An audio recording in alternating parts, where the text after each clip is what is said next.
Halo, selamat apa ini ya? Selamat pagi, siang, sore, malam, terserah kalian lah ya.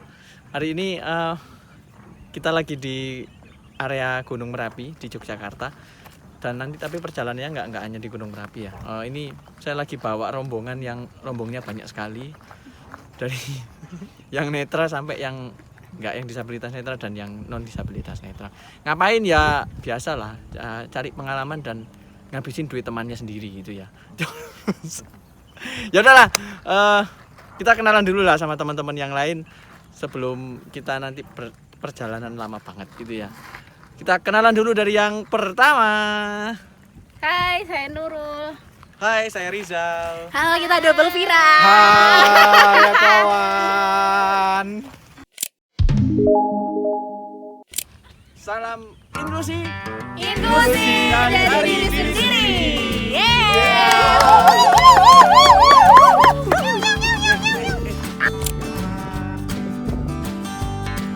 Bangker Kali Adem.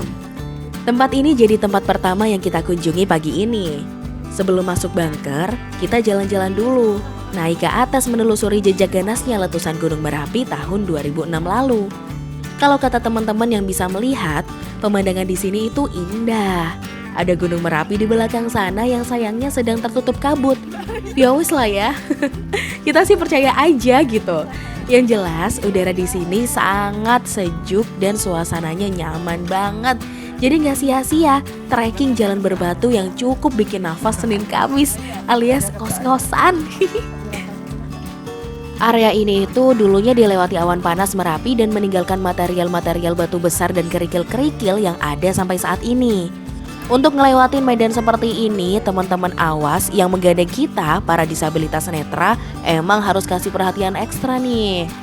Cari medan yang paling mudah dilewati dan jangan sampai lupa kasih tahu kalau harus ngelangkahi batu atau turun di batuan yang agak curam seperti ini. Tapi selebihnya, asal gak diajak lari aja, medan kayak gini buat teman-teman disabilitas netra gak sulit-sulit amat kok. Ini kita pakai sandal juga masih aman, ya kan? Tapi tetap harus hati-hati. Dari atas, sekarang kita turun ke bangker. Karena kita kesini saat musim liburan, jadi ini lagi rame-ramenya banget. Tapi gak apa-apa, kita nikmatin. Kedalaman bangker ini sekitar 3 meter dengan luas ruangan sekitar 12 kali 8 meter. Karena kedalamannya ternyata kurang untuk menahan erupsi hingga terjadi insiden pada letusan 2006, bangker ini tidak difungsikan lagi dan menjadi objek wisata sampai saat ini. Di bangker ini ada 2 bekas toilet di sisi kanan dan di sisi kiri pintu. Dan di tengah ruangan ada batu besar yang katanya merupakan sisa material vulkanik yang mengeras. Di video ini juga material abu masih terlihat berterbangan. Kata teman kami loh ini, di dalam bangker suasananya agak-agak ngeri-ngeri sedap gitu. Masih kerasa agak pengap, lembab, dan hawa magisnya tuh kerasa banget. Oke, udah yuk kita habis ini bergeser aja. Sebentar aja kita di sininya, setelah ini kita lanjut ke Merapi Lava Tour.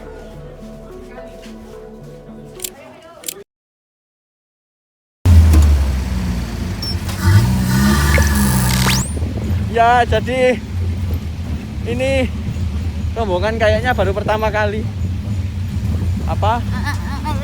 naik jeep. Kalau saya udah ke berapa ya? Ke 3, tapi ini kayaknya yang paling seru sih karena ini terbuka. Kalau biasanya saya nggak boleh di belakang, ini sekarang lagi di belakang, jadi bisa kayak begini ini. Ya, buat teman-teman disabilitas netra yang mau coba naik jeep Lava Tour, langsung coba aja. Ini aman banget kok. Entah kenapa biasanya orang-orang khawatir kalau lihat teman-teman disabilitas netra naik beginian, tapi tenang aja, ini aman. Asal kita dijelaskan harus pegangan di mana dan diberi aba-aba waktu mau off-road, udah aman. Tinggal dinikmatin aja dan jangan lupa berpegangan tangan. Tunggu. Pegangan tangannya sama besi mobilnya aja ya. Oke, kita berangkat ke tujuan pertama, Batu Alien.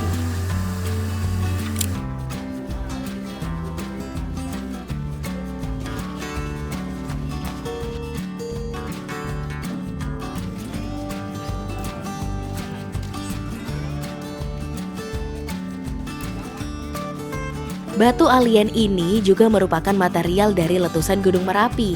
Batu besar yang kata orang jika dilihat dari jauh menyerupai wajah manusia yang cukup unik.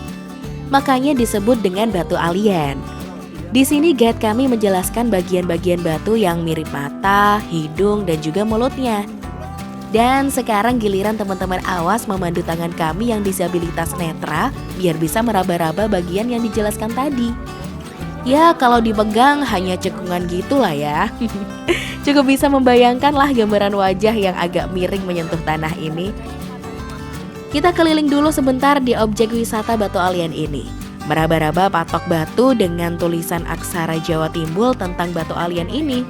Berfoto di perahu buatan dan menikmati udara sejuk di tepian tebing yang tentu saja dipagar. Oke, udah puas raba-rabanya, udah puas menikmatinya, kita lanjut ke tujuan berikutnya.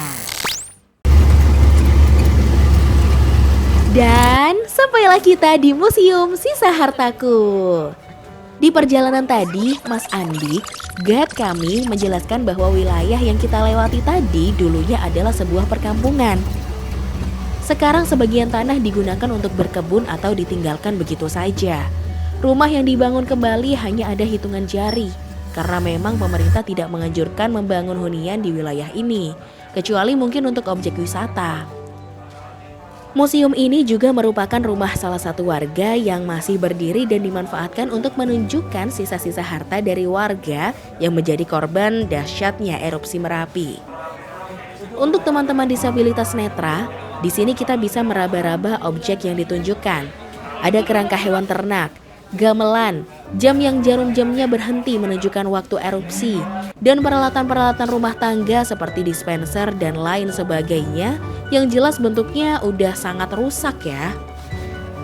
Tapi kita tadi juga sempat loh ngeraba sisa abu vulkanik yang sebenarnya. Tapi tenang aja, gak ada yang bawa pulang buat media menggait si doi kok. Sejarah erupsi Merapi juga ditunjukkan melalui foto-foto dokumentasi pada waktu kejadian. Teman-teman awas bisa membacakan deskripsi kejadian yang ada di bawah foto. Biar dapat semua, bacainnya tentu pakai gaya rocker ya. Cepet-cepet. Jika teman-teman ingin membeli souvenir, ada toko souvenir di sini. Atau jika ingin istirahat sebentar mencoba kopi Merapi, ada warung juga di sampingnya. Dan kayaknya kita lanjut aja yuk ke tujuan berikutnya.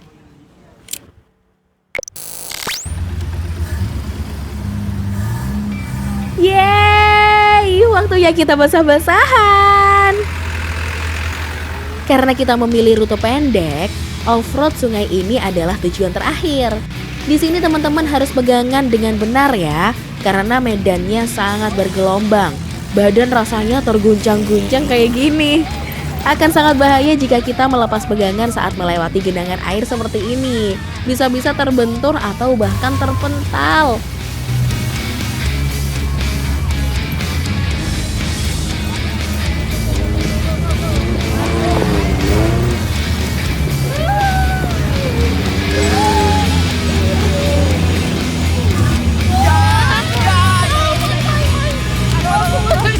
Wah, akhirnya selesai juga. Seru juga kan diguncang-guncang sambil basah-basahan kayak gini. Semoga tulang nggak pada rontok ya. Karena masih lama nih kita di Jogjanya. Masih banyak destinasi yang harus kita kunjungi. Wisata kami di kaki Merapi via Kaliurang selesai di sini. Nantikan part selanjutnya di mana kita mengunjungi objek wisata lain yang ada di Jogja.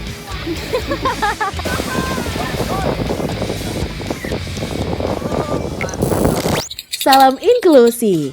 Jangan lupa mulai inklusi dari diri sendiri.